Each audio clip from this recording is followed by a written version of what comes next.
Welcome to the Strain Podcast, a Southgate Media Group production, where we talk all about Guillermo del Toro's new stinging horror fantasy series, The Strain, that airs on FX at 10/9 Central.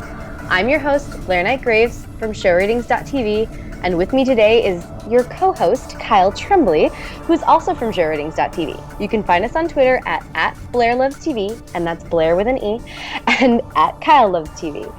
Follow this podcast Twitter handle at The Strain Podcast and tune in every week. Hi, Kyle. How you doing today? Hi, Blair. I have so many notes. I know you do. First of all, Blair with an E. Second of all, I'm ready to do a stinging episode of this podcast.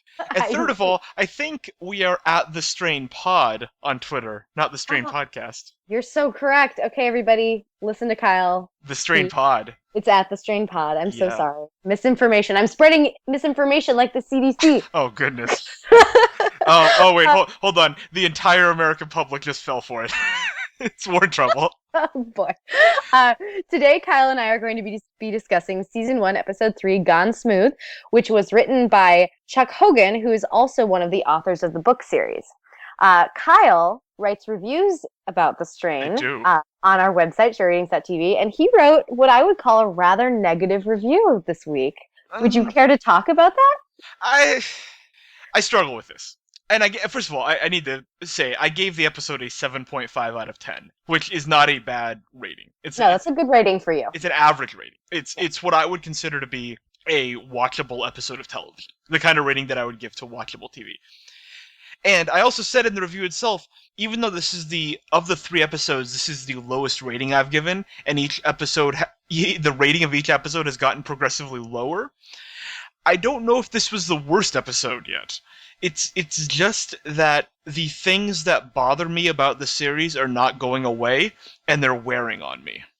And so it's not even that I didn't enjoy this episode for what it was, it's that there are elements of this series that are starting to get to me, and that I'm struggling with, and it's getting worse. Not on screen, it's just getting my own personal struggle with those things is getting worse. Well, and I think most notably, you're struggling with all the family drama dynamics on the series, correct? I'm struggling with 2 things. That the whole custody stuff is just, I think, really, really rough.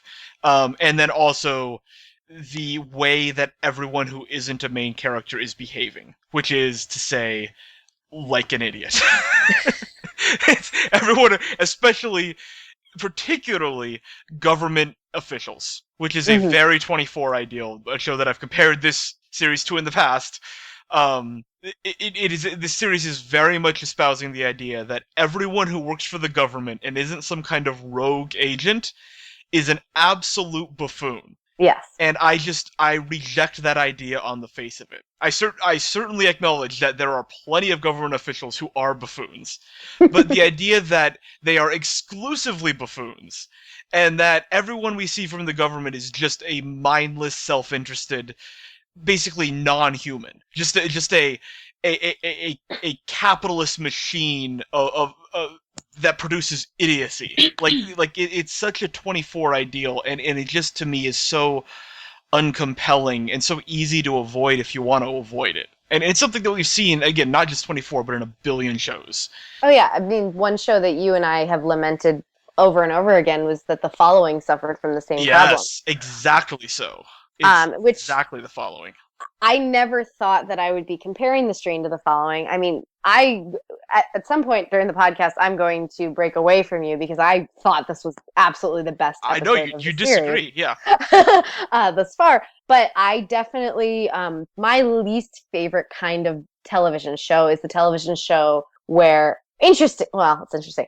My least favorite kind of television show is where the middle-aged white male protagonist knows all the answers and everybody around him is a complete idiot. Yes. And there's no sidekicks that are likable, and there's no extra oomph. It's really just, no matter what, he's the guy, he's got it right. Everybody else is going to die in his wake because only he has the answers. Yes. Welcome to The Strain. Right. Which is one of the struggles I have with 24, a show that I am, 12 years later, only now watching for the first time. Yes. And it's the reason I found The Following unwatchable. Yeah. It's why I find many procedures unwatchable Oh in yeah. general. Just flip on CBS at any point in time, and That you're going to see this kind of mindset. that being said, though, I thoroughly enjoyed the television show House, which is definitely from that genre. Yes, Um, but okay, hold on, because this is a good point. This is a good point of distinction because House himself was always right, absolutely, the same way that F is always right on this show, and or not always right, but just right in general.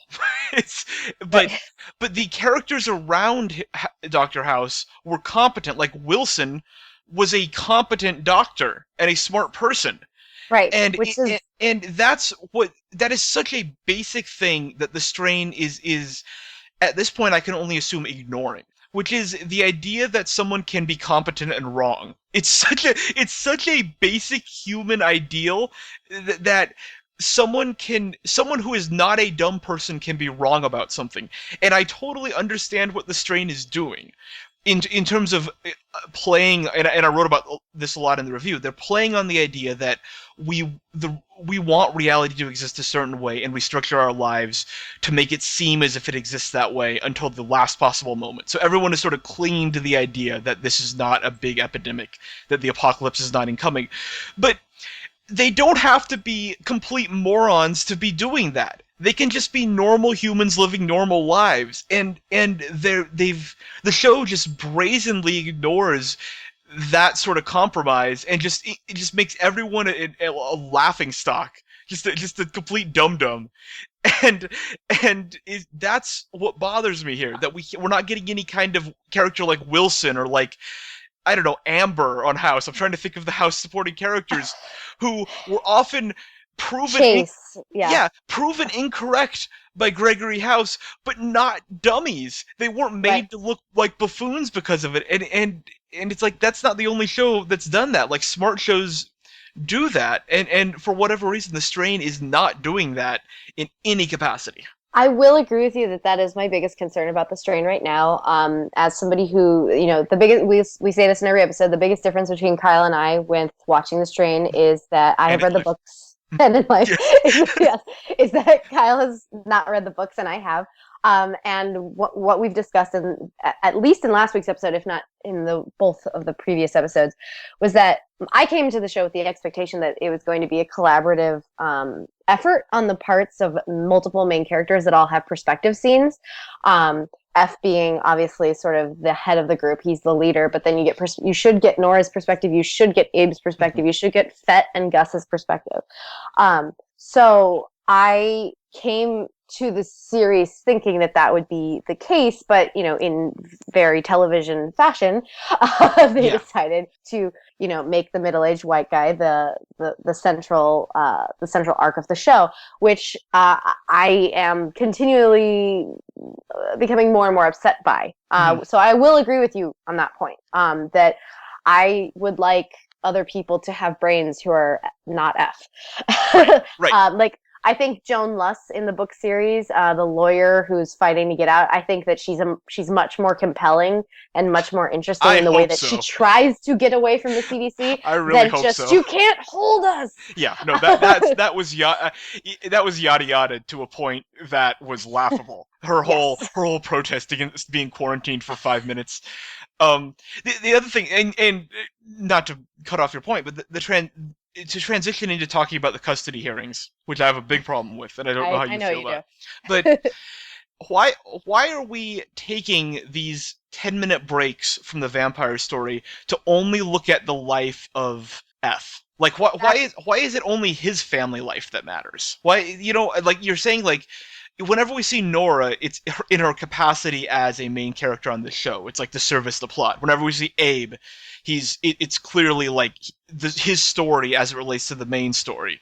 I mean, right now we're getting to know Vasily, but it's pretty clear like we're setting him up with this whole rat thing. Like this is him learning about the apocalypse from the rats. Like those scenes existed for a reason. To establish that he's going to be significant in this series. But with F, we're taking these long breaks to learn about his family and all this, and it just further serves to establish him as the star of this show. this is F's show.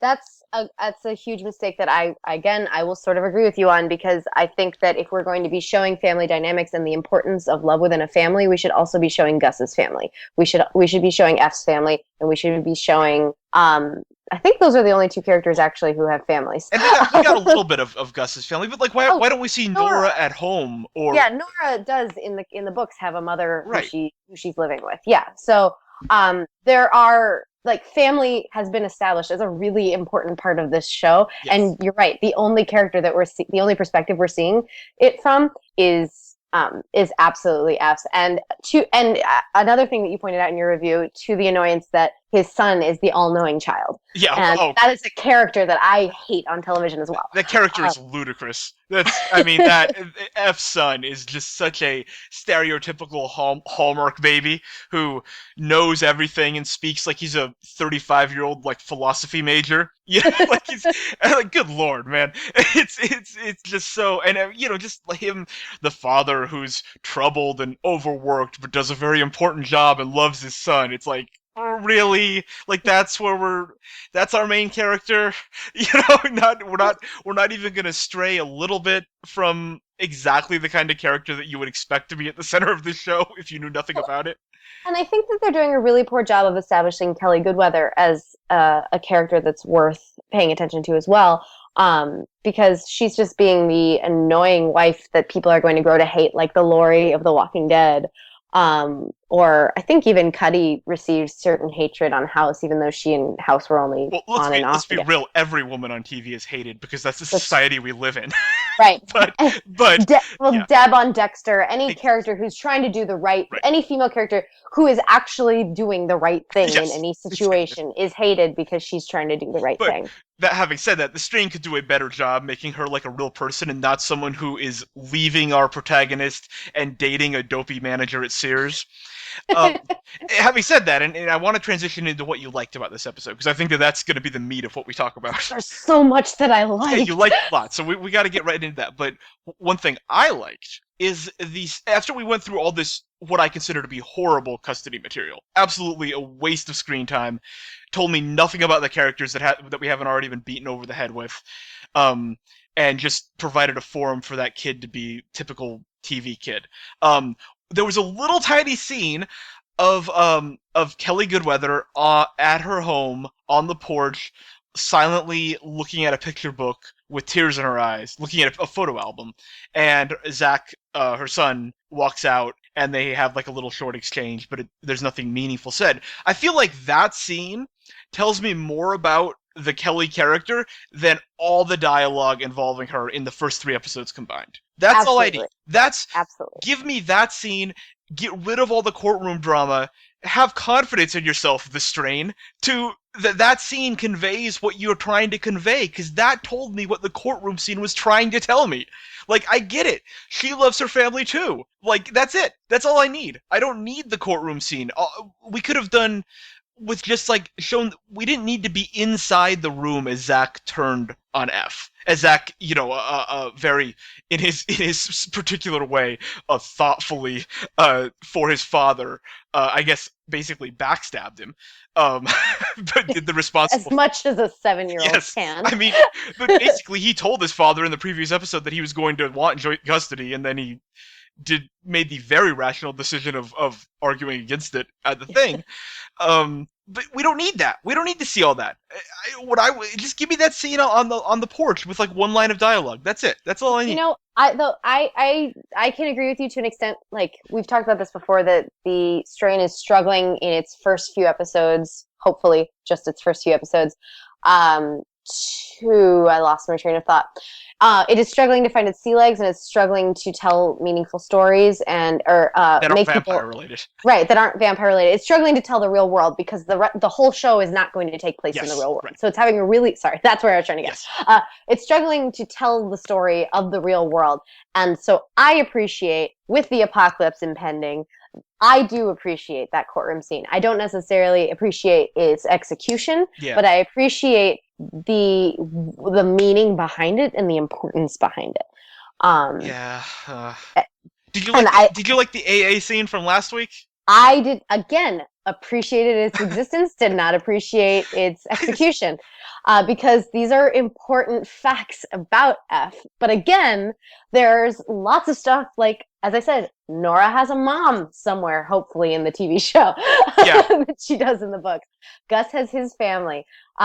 People have the normal things that they cling to that are going to stop being normal soon. And I want to be in, I desperately want to be invested in that world so that when everything comes crumbling apart, that it hurts. Because that's what I remember the books doing to me, is it hurting. Yeah. It hurt that the world fell apart, and it hurt that these characters had to deal with so many terrible things. And right now, I don't feel like I'm going to hurt over anything happening later. No, absolutely. Yeah. Absolutely. But I really, really, really enjoyed this episode. If there had been like a live streaming camera on me, I was sitting on my couch and kicking and screaming, just going, yes! Oh, perfect! Oh, yeah! And like I was with my roommates and they were just like freaking out because I was so happy. You have no idea. No idea. Okay. What made you happy? What made you the happiest? Okay, well, first of all, that opening scene where Icarus is just putting his makeup on. That was I enjoyed Icarus throughout this hour. He was fun. It was fun to have him along. Yeah. He's so much. I don't know that whimsical is necessarily the right word, but he is so much more whimsical than I thought he was going to be. Yes, and I love that. I don't know if that's in the writing or in the performance, or a little bit of both. I think it's the performance. Okay. Honestly, I do. Because you read the book, so you having read the books did not imagine him as being this sort of silly. Yeah. There's a silliness that makes him 1,000 times more sinister. You know? Yeah. The way that conversation he had with Jim Kent was so fun. And poor Jim is so out of his depth dealing with someone like Icarus. Yeah. It's so fun to have just like a German Dr. Evil who happens to be a vampire just who's roaming around. Really, really evil. Yeah, sneaking into CEOs' offices and making them blow their heads off. Like it's just fun to have him around. Yeah, no, I 100%. I mean, no, obviously it has to partially be within the writing, but I so believe that is in the performance. Yeah, because that's like, it's so like he's an important character, but he was a character that it took me a while to remember when I started watching the show. Yes. Because he wasn't super memorable to me in the books. Like, yeah, he was important, he played a role, but he wasn't like one of the characters where I go, yeah, that's my character. But in the TV show, I think he's going to be one of my favorites. Anytime that he gets screen time, I'm just enthralled. Yeah. So I loved. Was it 3 scenes that he had? 4 scenes that he had? Every time that he was on screen, I was ecstatic. That first scene when it's revealed he's a hideous vampire. A reveal that we knew, but we actually saw visually. We didn't know how. Yeah, we didn't understand necessarily how the stages of vampirism work and how they affect the body. Yeah. Yeah. There's like blaring classical music. Like, did you get this? Did you get a very Hannibal vibe from that scene? I got such a Hannibal vibe from that scene. We both love Hannibal, and that scene felt like it was right out of Hannibal. Yes, absolutely. To the point that if next season it is revealed that Hannibal is a vampire, I will not bat an eye. Because he is. Mads Mikkelsen can just come and make. Oh man, we need Mads Mikkelsen on this show. We do. He would be a delight on this show. And he'd fit in with the German vampire. 100%. They'd be a tag team. Oh boy. Okay, moving on. Yes. Other notable scenes that I really enjoyed. I actually, I think this establishes something about F's character when he goes to Emma's house and just fails at investigating. Yeah. Because I like that. For me, that establishes like he's good at one aspect of his job, which is the lab part of his job. He's not a detective. Like, he's not the guy who's going to go into the creepy basement. Right. That is true. That's true. Like, he is. The show has taken pains to not make him a superhero. The way that Icarus is a supervillain, pretty clearly. but he's not. We are seeing F's weakness. And it's not like kryptonite weakness, like one thing. It's like he's clearly got blind spots. The way that he dismissed Abe at the airport back at the premiere, even though Abe had really good information, and if he had been a little more patient with him, he would have understood it better. the way Nora was, frankly.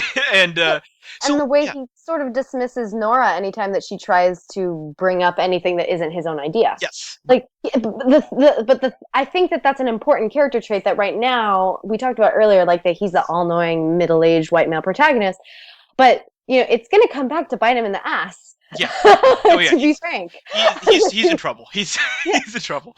like Um, he is not perfect, and I hope that all these little tiny missteps of dismissing Abe and kind of talking over Nora and yeah, not investigating as thoroughly as he should, and clearly just totally messing up with his family, like all these, and being an alcoholic, like all these little things are going to add up to him not being perfect and yeah. him not being able to like save the world all on his own. Right.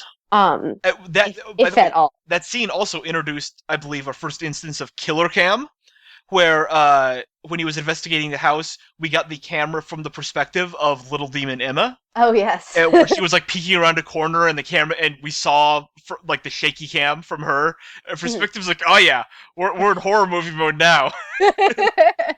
Yes, yes, we did.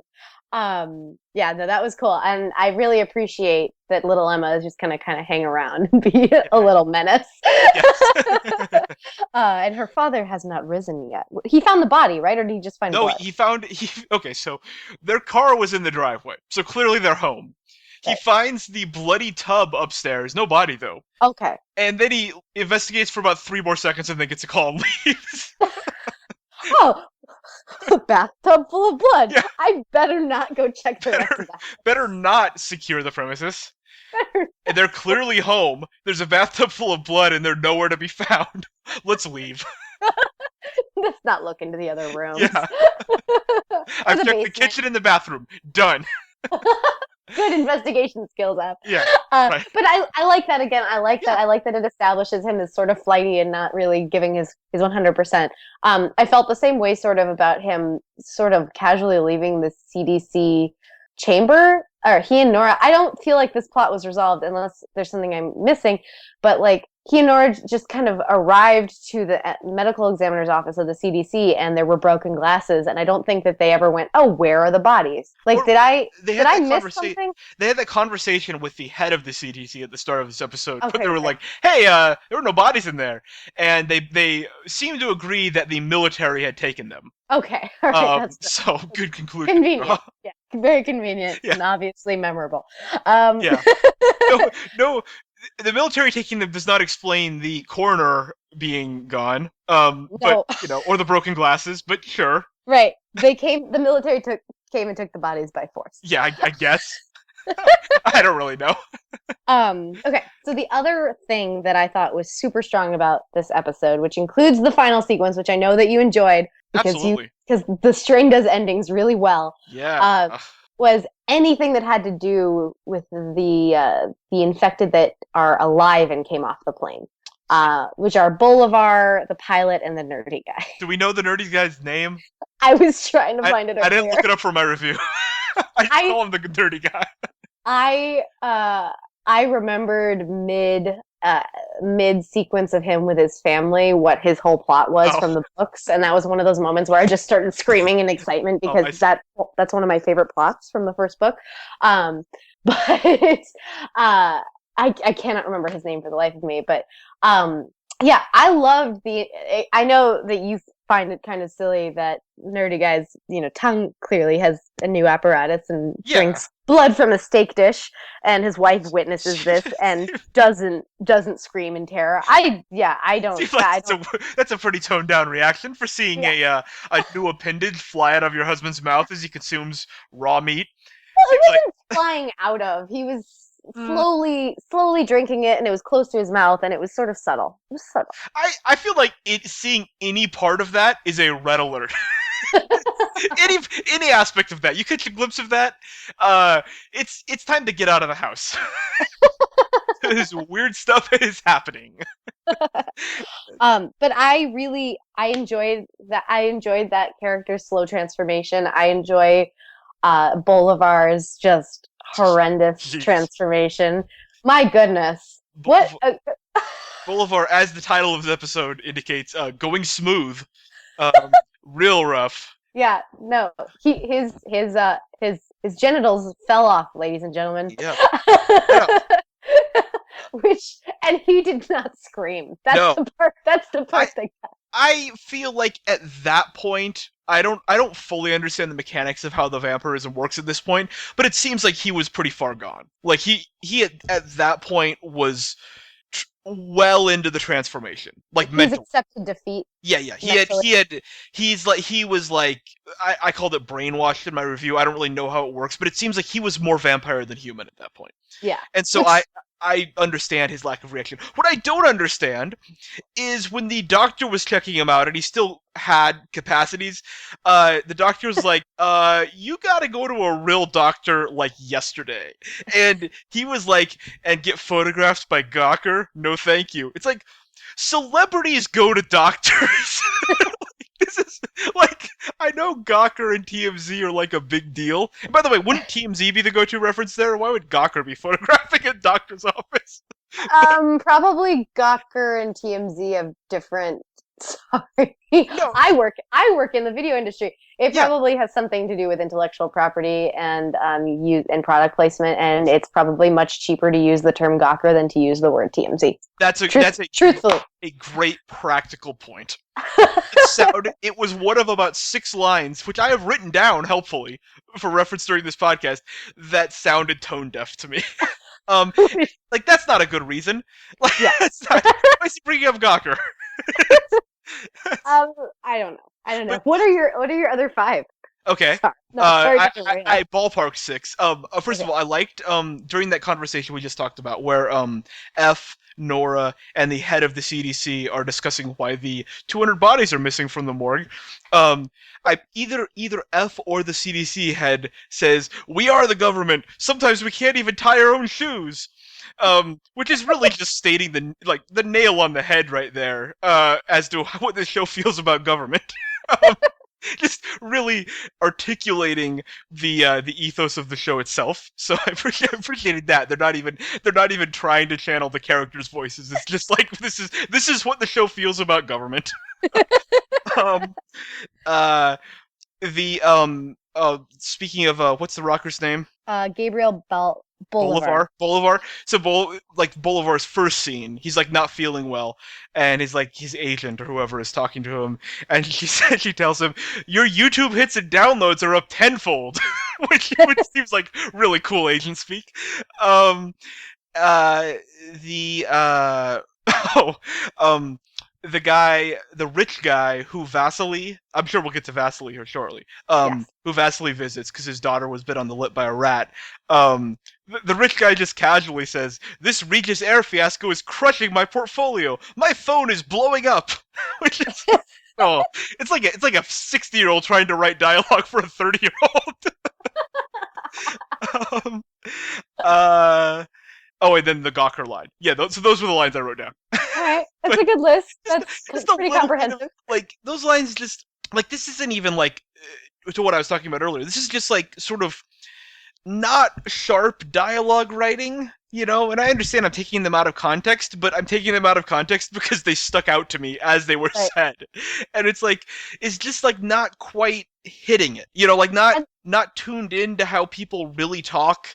Yeah. Sort of articulating what they want to articulate as opposed to how people would actually articulate it. I think that's probably a symptom of Chuck Hogan having written this episode. Because if I recall, he is the one who actually did the writing for the books of the strain.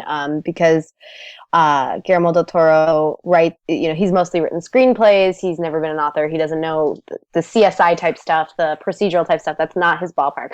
So he and Chuck Hogan would conceptualize, and Guillermo del Toro was the big picture guy. By the way, I did confirm and read this today, so we were correct about this hypothesis that we had last week. But this is actually true. I looked it up, and then Chuck Hogan would actually put it down to prose. So I do remember the characters not speaking the way that I think people speak in the books, but the story was compelling enough for me to overlook that. Sure. So that may very well have been a symptom of the fact that Chuck Hogan wrote this episode, but only future episodes that were not written by Chuck Hogan will tell. Yeah. No, and this is the first episode where I actually laughed at some of those dialogue choices, like talking about YouTube and downloads. It just really struck me as like very CBS-y. Like those are like lines that I just watched Under the Dome, and like those are lines that would be on Under the Dome. Under the Dome does this all the time, where they try to reference pop culture, but it's in a way of someone who is clearly not engaged with pop culture. And I felt like The Strain did that a few times this week. Well, I can forget Yeah, it's it. forgivable. It's not. Yeah. I do remember though that when the agent was speaking with Bolivar at the beginning of the episode, I also remember that sort of smacking me in the face too, of being like, "Who talks like that?" The download. I got a report on the downloads.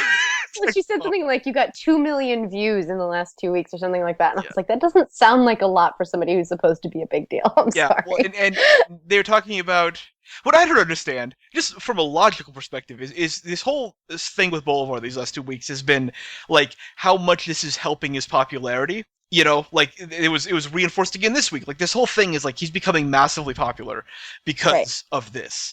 So why is he worried about going to the doctor about it? Like, wouldn't publicity be good? Like, is it Yeah. like why is he suddenly want to like shack up and not go Well, outside and I cause some more I think controversy? I think for a rock star, their appendage is their most important asset to them. I guess, And yeah.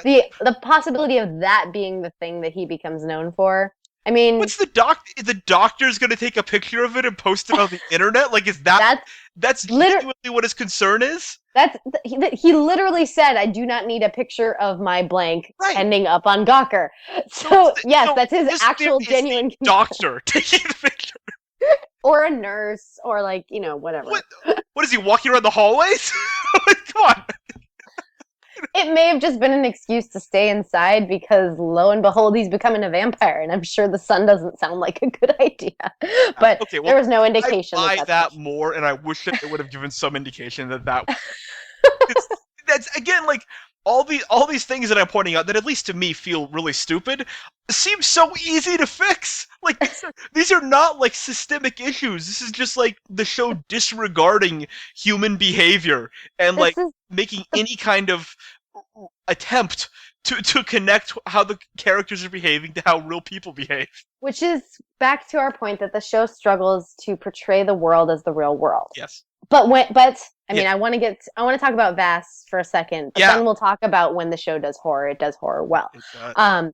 But yeah, so you briefly brought up Vass earlier, and where he goes to a very rich, affluent gentleman's Spoiler home. alert: the guy is a jerk. Wouldn't you know it? And Vass is here to educate him about cigars and building history. How did you feel about all of this character establishment that we're getting for Vass right now? Oh, I enjoyed it because it's the kind of dumb that I like. Where it's like, yeah, this guy's awesome. The comparison I used in my piece was Daryl from The Walking Dead. It's like he is clearly Vass is clearly a character designed to be awesome. He gets a lot of like one-liners, and he's like a huge dude, and he's like smooth and charismatic and blunt and gruff. And it's like he's so clearly designed to be the fan favorite, and that's fine. Give me fan favorite characters. I'll take him over F any day. Yeah, it's fun when he's on screen. He's an enjoyable presence. I think Yeah. I was gonna say, I think the actor has a presence that that the only other actor or the only other character I can think of that has this presence right now is Icarus. Yeah, exactly. Exactly. He's charismatic. Yes, just maybe actors. Yeah, he's having a good time. Those two guys, the guy playing Vass and the guy playing Icarus, look like they're having a good time, and that I feel like, having seen 3 episodes, that's probably the right way to approach this. Right. Have a good time with it. So what we learned about Vass's plot was he went and he found that a rat had come up from the sewers and had been feasting on a small child's mouth. Sure. Was he than anything else in this episode, by the way. was he? Did he scold the father because the kid wasn't scolded brushing her the father. teeth or something? Like I didn't I knew that they were yelling at each other. But there's like context that I was trying to figure out. He scolded the father for everything. For being rich. Because the father is rich and not a main character, and therefore incapable of using his brain. Vass discovers this. He goes to try to figure out what's happening to why a rat would appear and come into a refurbished home that, should have state-of-the-art sewer systems that should keep the rats out. And he goes, and then he finds that rats are at a very extreme rate, a very high rate, just abandoning the sewers. Yes. Right? Yes. Which led into, I believe, the last couple of minutes of the episode, which were the most terrifying. But I thought that was an excellent setup for all the horror that was about to come. Right. And those scenes display the kind of elegance in storytelling that I feel like the family material does not. Because we don't need to see the sewers right now, We don't need to see the master's face. We don't, there's so much that we don't need to see, and when it comes to the horror, the Strain is very good at knowing when to pull back and when to hint at things.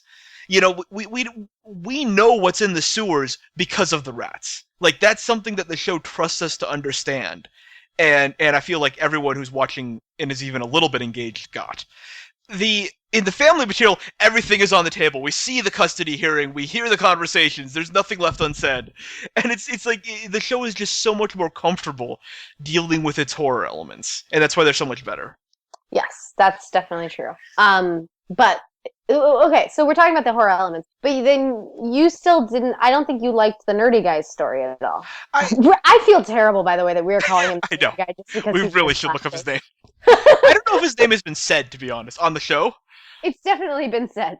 When was it said? It definitely was said when they were getting the passenger manifest and said these 4 victims were, well alive. Yeah, okay. But I apologize. Next week we will have his name. We'll have his name. We make that solemn vow to you, the listener. But again, he shouldn't be called nerdy guy just because he wears glasses. I wear glasses, but I am nerdy. I call him glasses guy. Glasses guy? Okay, glasses guy. That's more fine. Neutral. I loved everything with him. Yeah. And I'm under the impression that you did not. I thought that was a part of the series sort of tiptoeing around some horror. I don't understand why he... I guess maybe I just don't understand enough about how the virus works, but I just don't understand why these guys aren't... Oh, okay. Okay. Here's taking it a step back. If the inciting event of this series had been there was a strange smell in a restaurant and we believe that people might be poisoned, or there was a strange biochemical signature found in the inside of this airplane, nothing really happened, but we're worried about the signature, I would buy everything that's happening from a character perspective. I would understand if if the 4 survivors, or 3 of the 4 survivors, I guess, were really suspicious of the CDC and of the motives of F, if nothing had happened. The inciting event of this series is that 200 people on a plane died. You can't, I don't buy for 1 second any of this material that we get where the people are like, I'm okay, I just want to be home. That doesn't connect with me, because this is a massive worldwide event that happened that they somehow walked out of. And the lack of curiosity over that, and the lack of any kind of government regulation over what, again, is a massive event that on the show this week was compared to 9/11, okay, was put on par with 9/11 by the very dialogue of the show, is not being treated as such by the people who were involved in it. Like, why is he ignoring his own symptoms when he was just involved in this incredibly traumatic event? Again, if it had just been like food poisoning or something, I would get it. It would all connect for me. But nothing of the emotional reality isn't connected for me, because this is such a big event. And I know we deny a lot of stuff about the world, but this event is so much bigger than that. I don't buy it. I don't buy it when he says, honey, I'm fine, and his wife is telling him he should go to the doctor, and he's saying, I don't need to go to the doctor. None of that I buy for even 1 second. That doesn't strike me as something that would happen. That's what I'm struggling with. Hey, you don't need to convince me. I think, no, that's a perfectly solid point. And I was literally just thinking about my own reaction. I'm such a minor hypochondriac that I would tell them, no, don't release me. I'm the kind of guy who would be like them in that I'm like, I'm fine. But if I was on a plane full of dead people and they found biochemical stuff, I'd be like, yeah, I'll stay quarantined. Like, Yeah. it's not even a question. Right. 200 passengers. Like, this is huge. This is huge. This is, Well, again, this is a 9/11 level event in the world of the show, as established by the show. You don't just try to move on one day later. right. Well, I'll give you that one. I will definitely give you that one. But I think what's happening is you're weighing the effectiveness of the horror much heavier than I am. Yes, I am becoming increasingly troubled with the silliness of these justifications that the show is providing. yeah, and I think that this is probably an important distinction that we talked about last week on the podcast is that I have a lot of context. Yes. I have a much greater understanding than you do, and I am not looking at it as critically necessarily as I should, because I can feel characters' motives or feel I can remember a sequence that justified these actions that each character is taking. And that's sort of my downfall as a viewer right now, because for me, I'm just excitedly waiting. I'm just every time something apocalyptic happens, I'm just going nuts. I'm Yes. kicking and screaming and tweeting in all caps because I'm so happy. And you're right. I'm weighing the elements of the things that I've been excited for so long. Since 2009. I did also confirm that the book was written in 2009, or it was published in 2009. Yes. And I am weighing it much more heavily than you are. And it's an important distinction. It's an incredibly important distinction. I'm sure that many of the other book readers are feeling the same way, because I've seen mostly positive reception from people who've read the books on the internet. Yes. And a more timid reception from people like yourself who have not. Yes, I think the critical reception of this show is lukewarm at best. Mhm. And the fan reception is very strong, and that Yes. I think is playing out in our podcast. Because one of us is watching as a critic, and one of us is watching as a fan. And I want to become a fan, and you are a critic, as evidenced by your very good reviews of shows such as True Blood. And but it's definitely a show that appeals to book readers. There's no denying that this is a show that holds the strongest appeal to people who have read the book, probably because at this point the book readers know what's coming, and that is, again, at this point, a very big benefit. Even though I can piece together, since I am a human with a brain, since I exist outside of the world of the show, I can piece together the basics of what's going to happen, because they seem to be telegraphed pretty well. I don't think the show is playing its cards close to the vest regarding whether the world will fall into chaos or not. But you know the details of that, and I'm still here, thinking of Vasily as the rat guy, and all these people as their current jobs. So Yeah. there's definitely a context that I think helps overlook some of the stuff that I'm kind of fixated on this episode. But I think that you are helping me with this perspective as well. I think it helped a lot when I read your reviews, even though I felt a mighty disagreement when I read Sure. it at first. But through this discussion, and the comparison we were talking about earlier, the 24 comparison, is like right on the nose. Like, that's perfect. I think that we are coming to similar conclusions, but my context is blinding me. No, but it's also, it's the weighting of things. It's Yeah. how much do you value that sort of silliness, or how much can you overlook it? Because that was always the question with 24, is how willing are you to overlook the silliness of this all and just enjoy the action and enjoy the characters? And that's very much the same question that you need to ask with the strain, is like, how much silliness can I take, and how much am I willing to just sort of go with it? And I think the more willing you are, the more you're going to enjoy the show, and there's plenty here to enjoy, and I'm still very much enjoying it. It's just I'm starting to, and one of the things is, this episode was structured like, my enjoyment of this episode was like exactly the same as the last episode, where I felt it was a lot of silliness, and then it buckled down for the final few scenes and just became straight horror.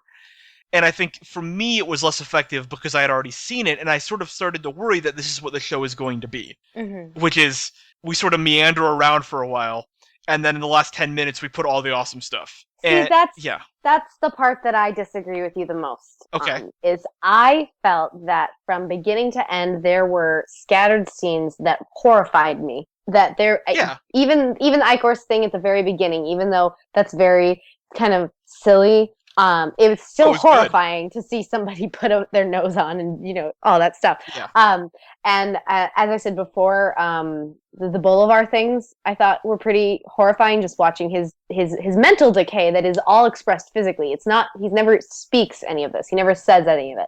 He is falling apart. yeah, And to me, horrifying. Emma showing up and the monster cam looking at hmm, F when he's in the house, horrifying.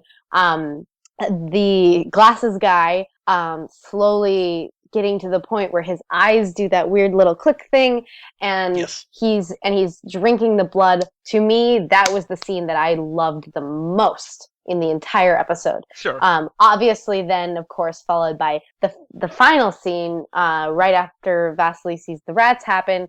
Right after that, you've got the pilot well, who yes, has stood up in yes, all of his terror and is yes, just going at Jim Kent, Nora, and F. which was amazing. And which, yeah, can we talk about They're that? actually fighting one of these things. Yeah, they actually had to fight it.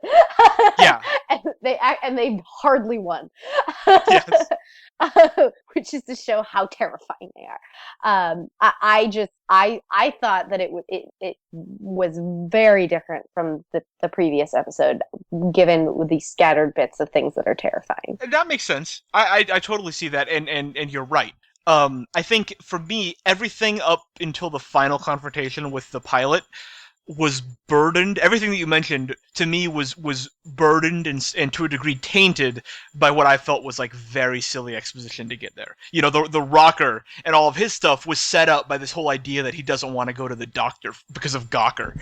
You know, the scene with the glasses man eating the pot roast or whatever it was tainted by the earlier scene that he refused to go to the doctor for reasons that are completely unclear. And it's like all of this stuff to me I had already soured on because I really didn't like the explanation for why they were there. And so even though the scenes themselves I appreciated for their effectiveness, I was already sort of predisposed to not liking them because I was like, why is this guy, why is it at this point? Why hasn't this person done anything till now? You know what? And but then at the scene at the end with the captain was just awesome, which was just like Yes. last week, where it's just like this unburdened, awesome scene of action horror that was pretty freaking sweet. Well, that shows you. I think this showed the audience even more than the last episode or the last scene with Emma and her father. This scene, but that was a child and one person. This was one creature that was fresh to the world. Emma's a little less fresh. This is one creature that's fresh to the world, Yeah. attacking three people and almost winning against all Yes. three of One of them was Jim Kent, who was useless. them. Yes, useless Jim Kent. And yeah, he did seem like someone on Twitter called him a baby vampire because he didn't seem to have full control over his mouth appendage. Like he wasn't as effective with it as the other ones we've seen. Not exactly an easy thing to control when you've not had it the rest of Right? your life. Yeah, he didn't quite have it down. Like he was like a kid flying a remote control airplane. Like it sort of crashed it.